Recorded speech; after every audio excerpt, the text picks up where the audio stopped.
Let's just start with that question. It's a really powerful one, and it gets right to the heart of what we're going to talk about today, our entire idea of justice. What if I told you that our whole system for figuring out right from wrong is, well, fundamentally broken? Okay, let's dive right in. We're going to start by looking at the very foundation of justice through a concept from Sanskrit called vikara. And trust me, this one idea might just change how you see every single courtroom drama or news headline about crime from now on. So, what is Vikara? The source text explains that true justice isn't about winning or losing a case. It's about a deep, internal, mental process to find the absolute truth of a matter.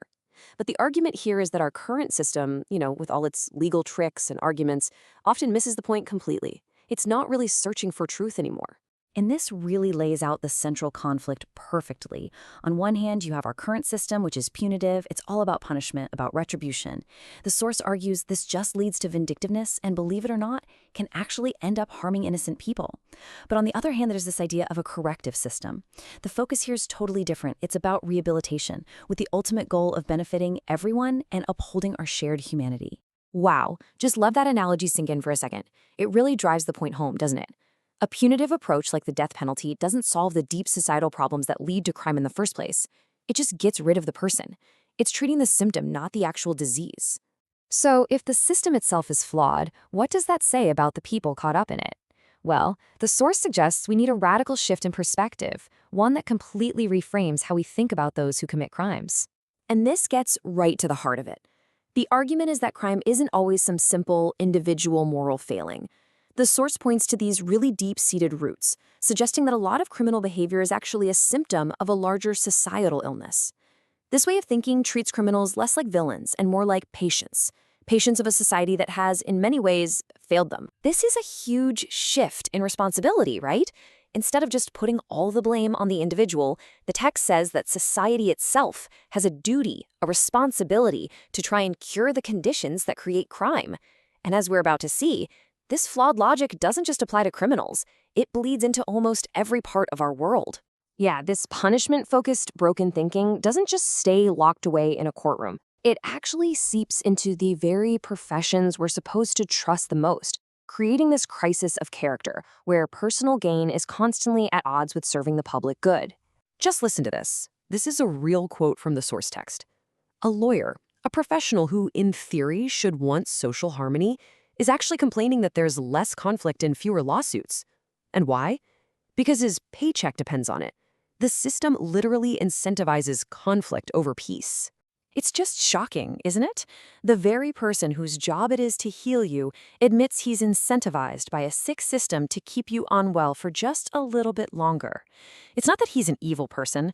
It's because, as he says himself, character is the first casualty of want. The economic pressure of the system forces good people to make some really bad choices. Okay, so if the diagnosis is a society that's sick with all these messed up incentives, what's the cure? Well, the book doesn't just point out problems. It actually proposes a radical redesign of our economy from the ground up, an alternative that's built for human welfare, not for corporate greed. The solution proposed is this pretty straightforward three-tiered model. First, you have the absolute essentials: food, clothing, fuel, run by cooperatives of the people who actually produce and use them. Second, key industries like housing and medicine would be managed by public bodies, not for profit. The whole idea is to take the profit motive out of our basic survival. Only that third tier, luxury items, would be left to private business.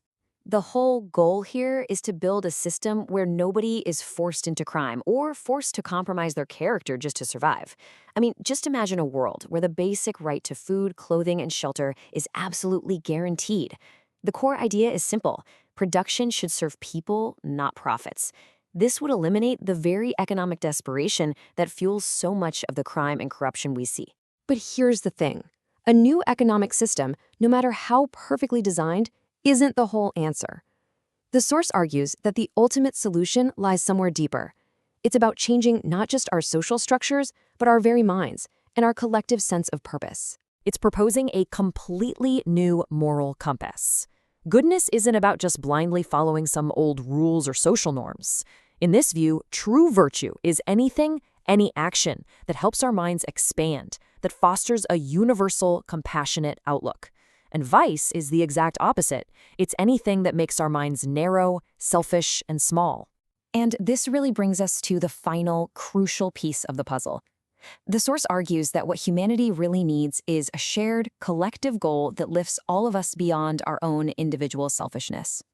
It calls this a spiritual ideal, a powerful move toward a universal humanism that can unite us all in a common, positive purpose. And that's really the ultimate question to leave you with.